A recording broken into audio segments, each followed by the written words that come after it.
এই যে আমরা প্রবাসীদের ভোটাধিকার, এটা বিএনপির প্রপোজাল।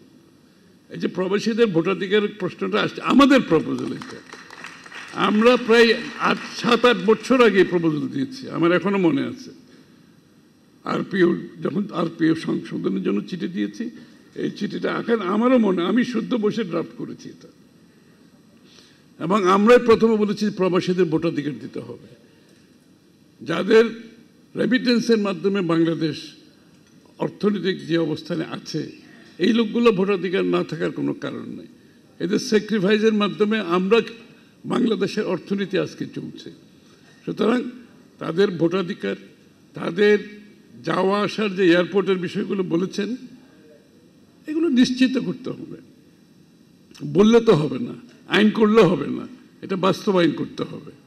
এগুলি নিয়ে আমার তো মনে হয় আমি ওই দিন দুবাই গেলাম, আমি টাইমিং দেখছি, আমি প্লেন থেকে নেমেছি, যখন বের হয়েছি কতক্ষণ হলো আমি দেখলাম 11 মিনিট 11 মিনিট প্লেন থেকে নেমে এয়ারপোর্ট থেকে বেরিয়ে গেছে 11 মিনিটে। Because it's all automated. আমরা ফেস আইডির মাধ্যমে সব বেরিয়ে যাচ্ছে, কেউ কাউকে ইমিগ্রেশন দরকার নাই, তো বেরিয়ে যাচ্ছে। তো আমি মনে করি আমাদের এয়ারপোর্টে এটা করা এমন কোনো বিশাল কোনো কিছু তো নাই। ও ফেস আইডি দিয়ে বেরিয়ে যাবে, ও কেন হ্যারাসমেন্টে যাবে? এই কাস্টম যেগুলো আছে এগুলো সব অটোমেটেড করে দেন, কারো কোনো নিয়ন্ত্রণ থাকবে না এখানে। আরেকটা হচ্ছে ফিজিক্যাল কন্ট্যাক্ট যত কমাইতে পারবেন কর্মকর্তাদের সাথে, তত বেশি করাপশন কমে যাবে, তত বেশি আমাদের লোকজন এই হ্যারাসমেন্ট থেকে মানুষ বাঁচবে। এই জন্য আমাদের গতকাল আপনারা দেখেছেন আমরা একটা উদ্বোধন করেছি যে গেটওয়ে পেমেন্টের জন্য সারা বাংলাদেশ থেকে, সারা ওয়ার্ল্ড থেকে বিএনপি সমর্থক নেতা কর্মী তাদের ফিসগুলো, যে অ্যানুয়াল যে কি বলে ওটাকে ফিস নাকি অ্যানুয়াল সাবস্ক্রিপশন অনলাইনে দিতে পারবে, কোথাও যেতে হবে না। বিদেশ থেকে 10 পাউন্ড করে নির্ধারণ করা হয়েছে সাবস্ক্রিপশন, অনলাইনে চলে আসবে এবং এটা একবার স্বচ্ছ প্রক্রিয়ার মাধ্যমে আমাদের টাকাটা অ্যাকাউন্টেও থাকবে। এটা নিয়ে কেউ প্রশ্ন করতে পারবে না। এখানে এই গেটওয়ের মাধ্যমে আরও অনেকগুলো কাজ আমরা করতে যাচ্ছি। অর্থাৎ তারেক রহমান সাহেব যে গভর্নেন্স আগামী দিনে, যে আমি বলছি যে মানে ফিজিক্যাল কন্ট্যাক্টের বাইরে যে কাজগুলো করতে চাচ্ছে গভর্নেন্সের মধ্যে, গভর্নেন্সের যে চিন্তা করছেন তারেক সাহেব, সেটা গতকাল আমরা যে প্রজেক্টটা উদ্বোধন হয়েছে, এটার মাধ্যমে অনেক কিন্তু বিএনপির নেতাকর্মীরা সরাসরি পার্টির সব কিছু জানতে পারবে অনলাইনে। প্রত্যেকটি কিছু আপনি অনলাইনে খালি আপনার অ্যাপসে টিপ দেবেন, এভরিথিং উইল বি দেয়ার। এই যে গভর্নেন্সের কনসেপ্ট আমরা দলে নিয়ে আসছি এখন। আপনি যদি দলে আনতে না পারেন, আপনি সরকারে গিয়ে কি গভর্নেন্স করবেন? আপনি তো আমার দলের মধ্যে আগে গভর্নেন্স করতে হবে। তো গতকাল যেটা ওপেন করা হয়েছে সেটা প্রথম পদক্ষেপ। আমরা বিএনপিতে গভর্নেন্স নিয়ে আসবো।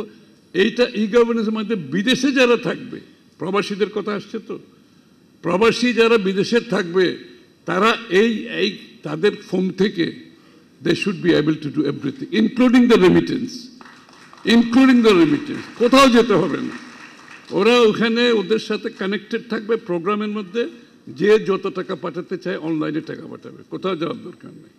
এখানে যেখানে আসবে তার অ্যাকাউন্টে জমা হবে, কারো কোথাও যাওয়ার দরকার নেই। তো সুতরাং দিস ইজ আরেকটা এরিয়া যেটা আমরা প্রবাসীদের যেখান থেকে মুক্ত করে দিচ্ছি।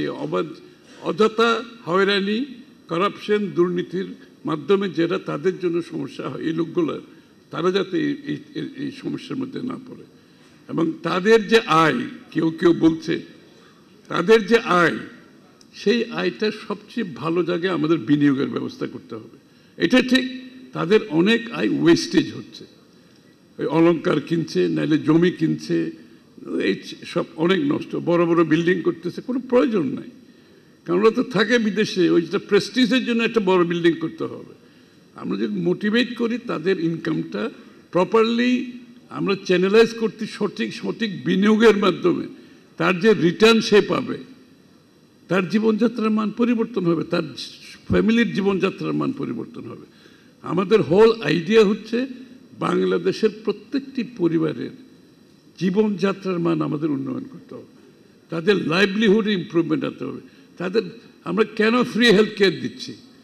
আপনারা তো জানেন বিএনপির আগামী দিনের প্রোগ্রামের মধ্যে প্রাইমারি ফ্রি হেলথ কেয়ার, প্রাথমিক স্বাস্থ্যসেবা বিএনপির পক্ষ থেকে ঘোষণা করা হয়েছে ফ্রি অফ চার্জ।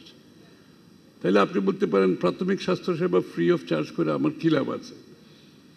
আমরা বাংলাদেশে বর্তমানে নিজের পকেট থেকে যে মেডিকেল স্বাস্থ্যের জন্য যে সেবার জন্য যে খরচ করি, it is highest in the world. Afghanistan থেকেও বেশি স্বাস্থ্যসেবার জন্য আমরা নিজের পকেট থেকে যা খরচ করি, আফগানিস্তানের চেয়েও বেশি। এই জন্য আমরা সিদ্ধান্ত নিয়েছি প্রাথমিক স্বাস্থ্যসেবা ফ্রি দিয়ে দেব। তাহলে একটা পরিবার, এটা কিন্তু বিদেশিরা প্রবাসী যারা আছে তাদের পরিবাররা এখান থেকে লাভবান হবে, সবাই হবে। এবং একটা পরিবার যদি মাসে 5 থেকে 10,000 টাকা প্রাথমিক স্বাস্থ্যসেবার থেকে সেভ করতে পারে, 5 থেকে 10, অনেকে 15 হতে পারে, ডিপেন্ড করে, এই টাকাটা তো তার পকেটে থাকছে, তার জীবনযাত্রার মানটা কিন্তু উন্নয়ন হচ্ছে। আমি যদি তাকে অন্যভাবে বেনিফিট দিই, বাংলাদেশে প্রায় 60টা বোধহয় আছে সোশ্যাল সেফটি নেট, মানে 60 রকমের আছে, সবগুলো এগুলো ওয়েস্ট, কারাপশন, ডেলিভারি প্রবলেম। স্বাস্থ্যসেবা তো আপনি কাউকে ডেলিভার করতে হচ্ছে না, প্রত্যেকে স্বাস্থ্যসেবা যাবে, তার ডাক্তার থাকবে, ফ্রি চিকিৎসা নেবে, ফ্রি ওষুধ নেবে প্রাথমিক স্বাস্থ্যসেবার জন্য। তো এইটা বিরাট একটা পদক্ষেপ কিন্তু বাংলাদেশের জন্য। আমরা যে একটা ওয়েলফেয়ার স্টেটের কথা বলছি, ওয়েলফেয়ার স্টেটের মধ্যে প্রথম হবে আপনার স্বাস্থ্যসেবা, এডুকেশন, আপনার থাকার জায়গা।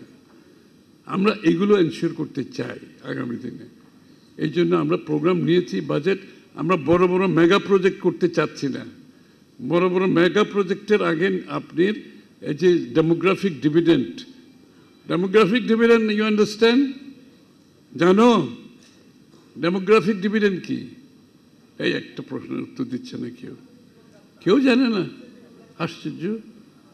ডেমোগ্রাফিক ডিভিডেন্ড হচ্ছে বাংলাদেশের সবচেয়ে বেশি কর্মক্ষম কম বয়সের লোক এখন ওয়ার্ল্ডের মধ্যে। জাপানে বেশিরভাগ লোক বুড়া হয়ে গেছে, ইউরোপে বেশিরভাগ লোক বুড়া হয়ে গেছে, ওদের কাজ করার লোক পাচ্ছে না, এই জন্য ওরা বিদেশ থেকে লোক নিয়ে যাচ্ছে এত বেশি বেশি করে। বাংলাদেশের সবচেয়ে বেশি কর্মক্ষম লোক আমাদের ওয়ার্ল্ডের মধ্যে, আমরা 2, 4, 5টা দেশের মধ্যে একটা। কিন্তু এইটার থেকে বড় অ্যাসেট আর কিছু হতে পারে না।